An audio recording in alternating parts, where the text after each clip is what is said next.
Salut à toi. J'espère que tu vas bien. Si tu traverses des choses pas bien en ce moment, sache que il n'y a que toi, mais vraiment que toi, qui peut aider cette personne à se relever ou à rester à terre. Il n'y a que toi.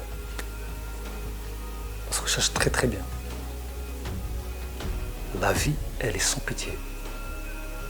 On n'a pas le choix. T'as pas le choix.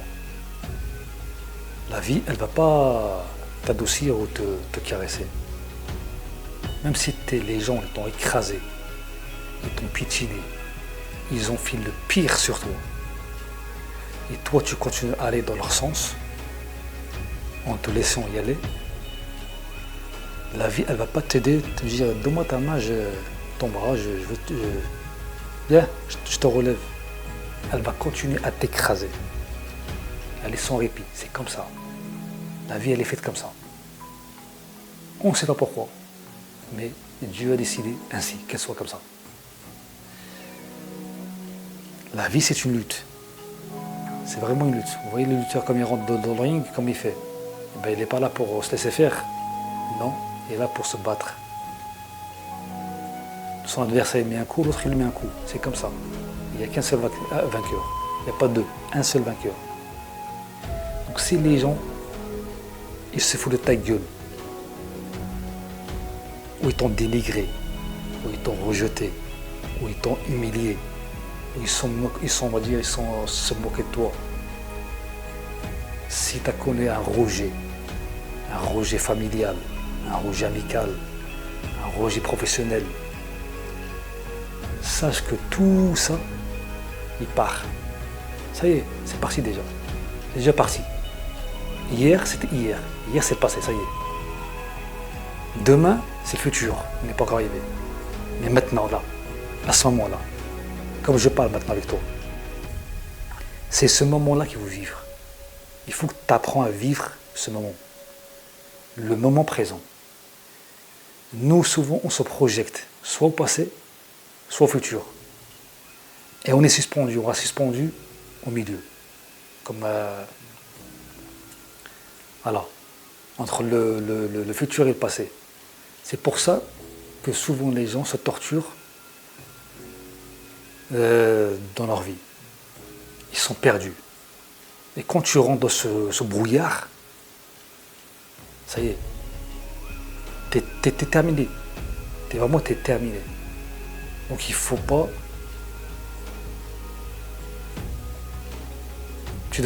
On peut dire, il ne faut pas te donner plus d'importance à des gens qui ne te méritent pas. Il faut que tu donnes à des gens qui t'aiment, c'est qui? Par exemple, des vrais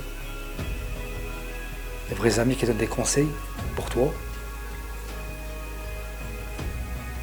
Des vraies familles qui ne te voient pas, on va dire, un intérêt personnel. Qui te valorisent. Et aussi le départ, la source, c'est toi. C'est à toi de valoriser. Tout ça part de soi. Vraiment, tout ça part de soi. C'est l'énergie, elle est comme ça en fait. L'énergie, elle marche comme ça. Tout ça part de soi.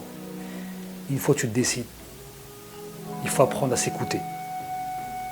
Il faut apprendre à s'écouter intérieurement, pas à l'extérieur. Écoute ça, écoute ton cœur. Parce que lui, c'est le roi de celui-là, le cerveau. C'est lui qui apprend à aimer ou pas aimer, à détester ou pas détester. Les idées, ça vient de là. Mais le fond des fonds, ça vient d'ici, du cœur. Donc apprends à avoir du cœur, pour toi-même déjà. Ensuite, pour les autres. Parce que si tu veux être fort et aider les autres, il faut que d'abord toi déjà tu sois fort. Bien sûr, tu es godasse. Et comme ça, tu construis cette audace à aller de l'avant, à avoir confiance en soi, ne pas avoir honte, qui que ce soit. Parce que personne aux personnes te donne l'herbe, cette air-là pour respirer. Moi, je n'ai rien à foutre des gens. J'ai pas honte de se montrer face aux caméras. Parce que je sais que c'est les gens, de mon entourage, le négatif je parle, c'est pas eux qui me nourrissent ou qui m'abritent. Je ne vis pas chez eux. C'est pas eux qui me donnent à boire ou à manger. Donc Dieu merci. Moi je suis croyant. Je sais que les choses, c'est que des causes en fait. Nous on est là que des causes. Il ne faut pas être esclave où tu dépends des autres. Non. Il faut que tu sois toi-même ta propre liberté. Donc si je traverse des moments difficiles, peut-être ça peut être une dépression, ça peut être t'es perdu au niveau émotionnel, tu ne sais pas où tu vas, tu ne sais pas ce que tu fais. Il faut apprendre à s'écouter. Avec le silence. Tu peux aller dans la nature, par exemple. Tu fais une randonnée, tranquillement tu marches. Tu médites. Et là, tu vas recevoir quelque chose comme des messages. Des messages, ça vient à toi, tout seul, automatiquement. Le corps, il va apprendre à t'écouter, etc. Donc voilà, prenez soin de vous. Et je vous dis, après le mauvais temps, il y a le beau temps. Ciao.